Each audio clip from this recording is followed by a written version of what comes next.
The Jimi Hendrix experience is over. The acid rock musician died today in a London hospital, apparently from an overdose of drugs. During his short career, Hendrix flailed his electric guitar into some of the most unusual sounds of an unusual music. Oh, I was completely shocked.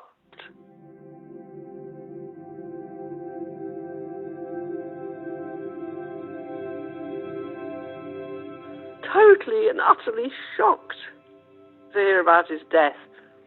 I didn't break down. I apparently was very silent, but I didn't fall on my knees and cry or anything. I was just like, stunned. It's difficult to explain, but I was young, so quite resilient. And when it sinks in and you get used to it and all of it dies down, all you've got left is your reflections, you know.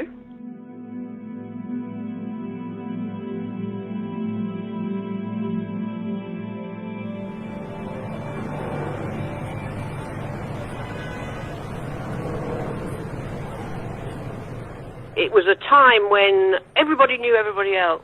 The rock scene was small, and everybody went to the same places. It's not like that anymore. If everybody went to one nightclub and they moved on to another, everybody would move on to the other.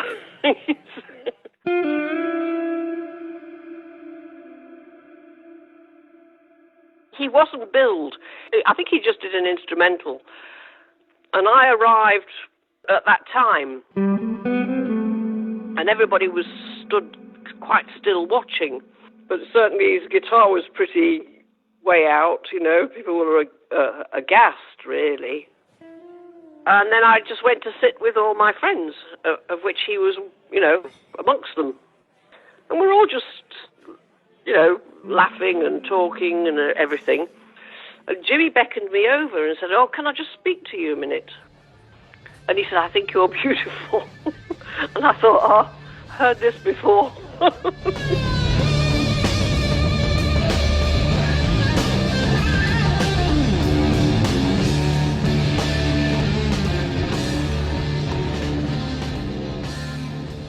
I have to admit that I'm not really a great fan of Jimi Hendrix music, you know. I do enjoy it, and I did at the time, but not all of it. To me, when he walked in the room, he was just Jimmy. And I used to nag him, same as I nag my husband, you know, about dropping things on the floor. And I used to go to the gigs, but not all of them, because I wasn't really that interested. So I went to some of them if it was convenient and everything. But I used to wander outside when he was on stage and have a cigarette. I know people are horrified to hear this. And sometimes I'd just, you know, go home by myself.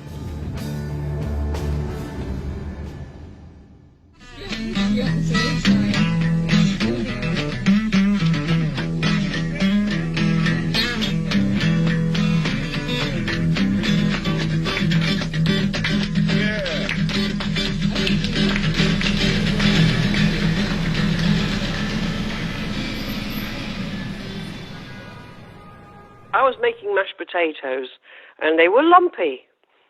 And he complained like hell that they were lumpy, and blah, blah, blah. And I just lost my temper, threw the plate on the floor. So it shattered to pieces. Of the broken pieces from yesterday's life. And then I stalked out of the house in a huff, you know, as only 20-year-olds can do. And when I got back the next day, because of course I had to go home in the end, he'd actually written the song.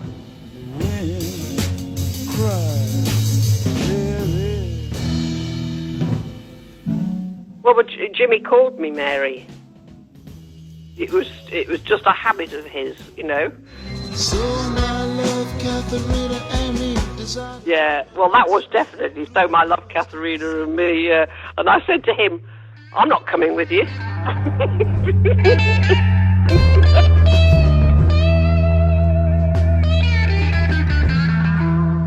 I'm not overwhelmed by it. I mean, it's just one of those things. I mean, you live with somebody, they use you as an inspiration when they write their songs. I mean, it stands to reason. You use your experiences, the people around you, and what you've seen to write your songs. I mean, every artist does it, don't they?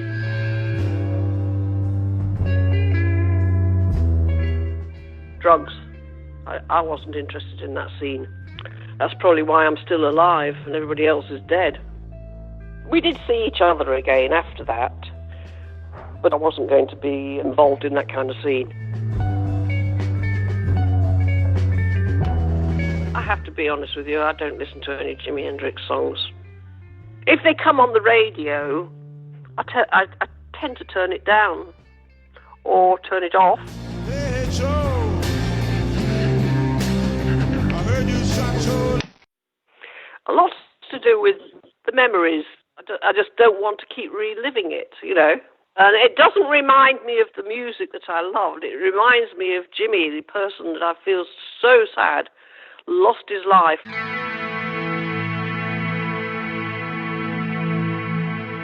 He didn't have a chance to grow up and mature. He was surrounded by hangers. Oh, look, I can see it. I can see where it all went wrong. I can see what happened. And it's so hard to describe. It's like watching, I wouldn't say a sinking ship, that's too much, you know. It's like watching somebody that enjoys all the attention and then becomes dependent on it. And I think this is common with a lot of artists. I don't think it's just him. But had he lived, he'd have lived through it.